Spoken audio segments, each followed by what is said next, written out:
بسم الله الرحمن الرحيم إذا السماء انفطرت سورة الانفطار دي سورة انفطار وذكر چه دي سورة اول آیت کی لفظ انفطرت دا داغی مصدر دی اسمان چوتے دل تے مراد دی چه قیامت کی بکیگی دا سورة مکی دا ہجرت نوڑان دی نازل دی اعتبار ترتیب قرآنی سرا دو اتیایم دی دا نازلی دو پلحاظ سرا دا سورة هم دو اتیایم دی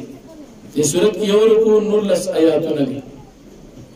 پمک کی صورت کی ذکر دا قیامت احوال دا قیامت بیان شو بدی صورت کی ہم ذکر او احوال دا قیامت ذکر کی اعمالو لکل ذکر کی چی اعمال دا ہر انسان لکل شی عزت مند فرشتی لکل کی کرامن کاتبین بیا دا نیکانو دا پارا نعمتنا او دا بدانو دا پارا جہنم ذکر کی ینو فرمائی اذا السماء انفطرت ہر کلے چی اسمان اچوی ویدل کواکب انتظرت اور کلے چی خوارشی او ہر کله چې ستوري انتظرت خوار وارشي وإذا البحار فجرت هر کله چې دریابونه روان شي ګډ وډ شي وإذا القبور بعثرت هر کله چې خبر راپورته کړي چې خلک تر وستل شي علمت نفس ما قدمت متبور گیو نفس دا سچ د کم کړي وړاندې او اخرت ورستي سپریخ یو انسان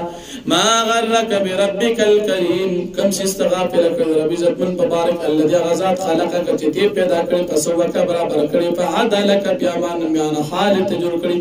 في أي سورة ما شارك بكم يا سورة الله باوختلت جوړ کړي کلا بل تكذبون بالدين يقينا تاسو تکذیب کوئ قیامت وان عليكم لحافظين يقينا کوئی پتا سباندی حفاظت کون کی فرشتے کرام کاتبین کی عزت مند لیکن کی فرشتے يعلمون ما تفعلون في پاسبان چې تاسو کوي ان الابرار لفي نعيم يقينا نیکان په نعمتونو کې نور فجار لفي جحيم يقينا فجرا فجهنم کې اسلام یوم الدین دی بداخلي کې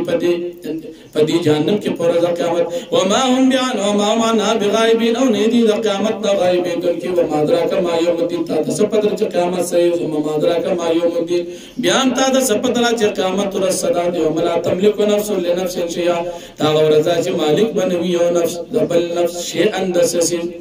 لا تملك لنفس شيئا والامر يومئذ لله او حكم با پدورت بني خاص دا اللہ پاک دا پاک